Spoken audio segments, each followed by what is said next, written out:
Assalamualaikum warahmatullahi wabarakatuh. Perkenalkan, kami dari kelompok 8. Kami ingin menjelaskan sistem pengaduan yang sudah kami rancang tadi. Tapi sebelumnya, perkenalkan kami, saya Rifki Jizario dengan NIM 201031314101. Saya Abdulaziz dengan NIM 251031415. Saya Angga Widodo Setia dengan NIM 25103140688. Kami dari kelompok 8 ingin menjelaskan laporan akhir proyek kami yang berjudul Sistem Pengaduan Mahasiswa Berbasis Python. Baik, kita mulai dari latar belakang terlebih dahulu. Di lingkungan kampus seringkali mahasiswa menghadapi berbagai masalah, mulai dari kerusakan fasilitas, kendala administrasi, akademik, hingga isu lingkungan belajar. Masalahnya, selama ini proses pengaduan masih dilakukan secara manual, mengisi formulir fisik, menyerahkan surat, dan menunggu tanpa kepastian tidak lanjut.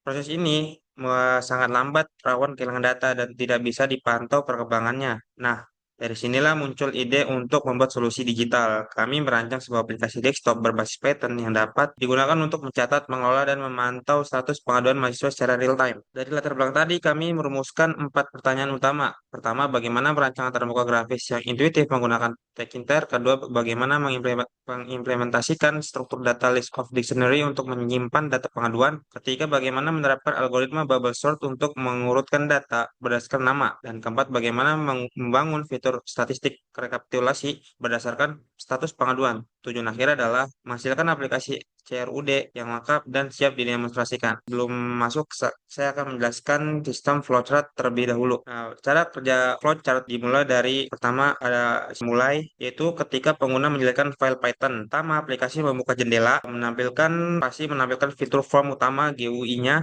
dari database itu dan menginput data pengaduan, isi nama, isi pengaduannya apa, statusnya apa. Nah, baru masuk ke validasi data. Ini untuk masuk titik keputusan pertama apakah nama dan isi sudah diisi atau belum. Lalu simpan ke list pengaduannya, akan tampilkan data di review atau di database. Pilih aksi ini akan melanjutkan atau tidak. Di terakhir ada keluar aplikasi sampai selesai. Lanjut ke codingannya. Kita pertama, sebelum masuk ke fungsional utama, mari kita beda fondasi dasarnya. Di baris awal program kami mendeklarasikan sebuah list kosong bernama sini ada daftar pengaduan, ini ada daftar pengaduan, nomor urut dan status valid. Nah, daftar pengaduan yang berfungsi sebagai basis data lokal sementara untuk menyimpan seluruh objek pengaduan. Kami juga menggunakan variabel nomor urut bertipe integer, increment ID, agar setiap data memiliki pengenal unik.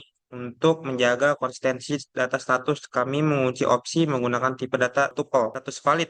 Di sini ada status valid, ini ada status valid dengan 3 kondisi utama, baru proses dan selesai. Di sini ada baru, diproses dan selesai. Selanjutnya bagian struktur data dan algoritma akan dijelaskan oleh teman saya. Baik, kita sekarang lanjut. Saya akan menjelaskan keunggulan dari aplikasi kami. Keunggulan dari aplikasi kami adalah penerapan algoritma atau sorting konvensional untuk merapikan data. Kami mengimplementasikan fungsi yaitu bubble underscore sort by nama. Algoritma ini bekerja dengan melakukan duplikasi data terlebih dahulu menggunakan metode copy agar data asli tidak rusak. Melalui proses perulangan bersarang atau nested for loop, sistem akan membandingkan string nama pelapor dari indeks pertama hingga terakhir agar pengurutan ini bersifat adil dan tidak sensitif terhadap huruf kapital. Kami menggunakan fungsi lower di sini saat membandingkan string. Jika nama pada indeks berjalan secara alfabetis lebih besar dari indeks berikutnya, posisinya akan ditukar secara instan menggunakan teknik tuple assignment, yaitu khas dari Python sendiri. Selain pengurutan, sistem ini juga dituntut untuk cerdas dalam mengolah data. Kami membuat fungsi hitung underscore statistik,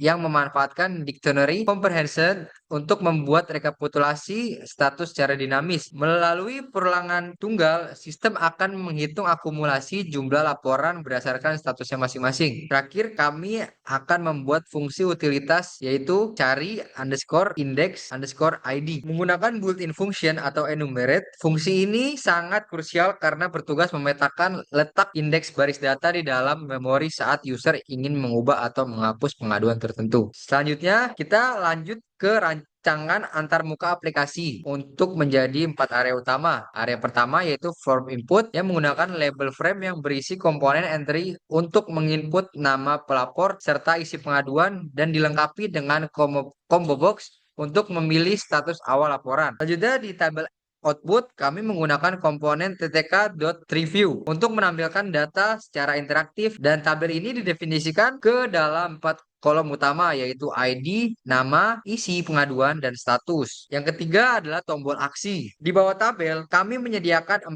tombol perintah utama untuk untuk mengubah status, menghapus data, mengurutkan data dengan bubble sort serta menghitung statistik. Dan yang terakhir, area statistik. Area statistik sebuah label dinamis di bagian paling bawah untuk memantau ringkasan data. Untuk demo fungsionalitasnya dan mekanisme penanganan datanya akan dijelaskan yang mendalam oleh Angga. Baik, sekarang kita beralih ke jembatan antara sistem dan pengguna yaitu antarmuka grafis atau GUI. Kami membangun aplikasi ini menggunakan library Tkinter dan Tkinter.ttk untuk menghasilkan tampilan yang rapi dan modern. Nah, semua komponen ini dibungkus ke dalam sebuah kelas utama bernama sistem pengaduan app.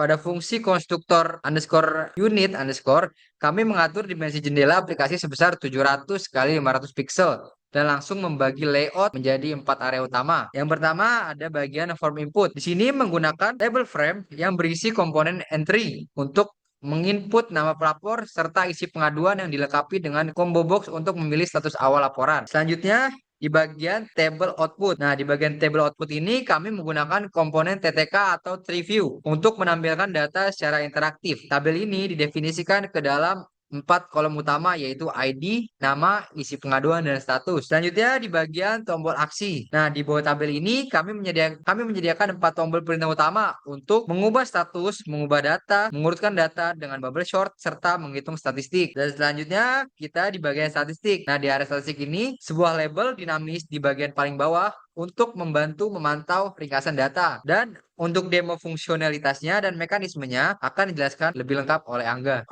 Baik, saya akan mendemonstrasikan bagaimana data mengalir dalam aplikasi ini. Fungsi pertama adalah tambah pengaduan. Saat tombol ditekan, sistem akan mengambil teks inputan dan melakukan cleaning menggunakan strip untuk membuang spasi kosong di ujung teks. Di sini terdapat pencabangan validasi. Jika kolom nama atau isi kosong, aplikasi otomatis memicu message box warning agar sistem tidak memproses data sampah. Jika valid, data dibentuk menjadi dictionary, dimasukkan ke list utama, dan tabel akan di-refresh. Selanjutnya, untuk fungsi ubah status dan hapus pengaduan, kami menerapkan aspek user experience yang aman. Pengguna harus memilih baris data terlebih dahulu di dalam review. Sistem kemudian memanggil fungsi internal, ambil ID terpilih untuk mendapatkan ID-nya. Pada fitur hapus, kami menyertakan dialog konfirmasi berupa message box as yes no. Jika pengguna memilih yes, data akan dikeluarkan dari memori menggunakan metode pop index. Setiap kali ada perubahan data, baik itu ditambah, dihapus, maupun diurutkan menggunakan algoritma bubble sort yang dijelaskan Revi tadi,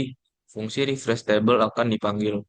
Cara kerjanya adalah mengosongkan seluruh baris tabel lama terlebih dahulu menggunakan loop delete, kemudian memasukkan ulang data terbaru menggunakan insert. Terakhir, program dieksekusi melalui blok if name main yang memicu root main loop agar aplikasi terus berjalan di desktop pengguna. Sebagai kesimpulan, proyek sistem pengaduan mahasiswa ini berhasil memadukan fungsi manajemen data CRUD dengan visualisasi desktop yang intuitif serta penerapan struktur data yang fundamental.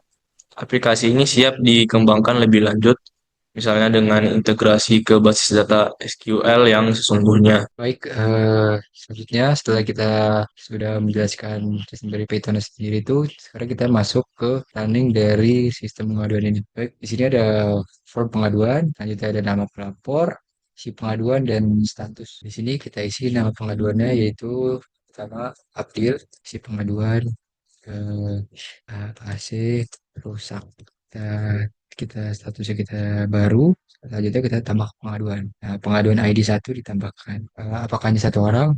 Tentunya tidak, karena bisa beberapa orang. Coba kita lanjut ke orang kedua, misalnya saya sendiri, namanya Rifki. Rifki, ya, di sini si pengaduannya, misalnya kursi kursi rusak di ruang, kita tambahkan pengaduan. Nah, pengaduan ID 2 ditambahkan. Jadi di sini bisa beberapa pengaduan hanya 1. Baik, untuk lebih jelasnya kita masuk ke webnya saja. Di sini kita daftar sebagai mahasiswa. Dan di sini saya udah punya akun sebagai mahasiswa. Jadi akun-akun kita adalah abdi@gmail dengan password. Setelah itu kita masukkan. Di sini ada halo April, dan di sini ada total pengaduan, baru diproses selesai. Jika kita mau melaksanakan pengaduan, kita ajukan pengaduan, kita pilih kategori di sini, misalnya kategori fasilitas, judul pengaduannya rusak AC. Isi pengaduannya kita ketikkan yang lebih lengkap, rusak AC di ruangan 102. Kita kirim pengaduan. Nah, di sini pengaduan berhasil diajukan. Jadi riwayat pengaduan harus AC, kategori fasilitas tanggal 25 Juni 2026 jam 7:01. Ini kan di akun mahasiswa. Nah, kali ini kita coba masuk ke akun adminnya. Nah, di sini kita masuk ke dashboard admin. Nah, tadi yang udah melapor yaitu Abdil dengan rusak AC, pengaduan ada 6, sana baru 4, tidak ada yang diproses dan yang selesai 2. Kita lihat semua. Nah, di sini bisa kita kelola. Di sini kelihatan yang ngadu siapa dari email dan juga emailnya dan ya, apa itu isi pengaduannya.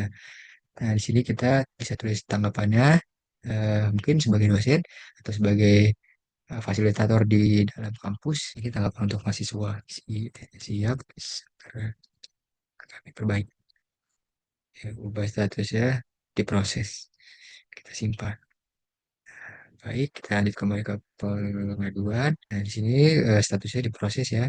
Baik, sekian penjelasan dari kita. Sekian dari kelompok kami, kurang lebih mohon maaf. Assalamualaikum warahmatullahi wabarakatuh.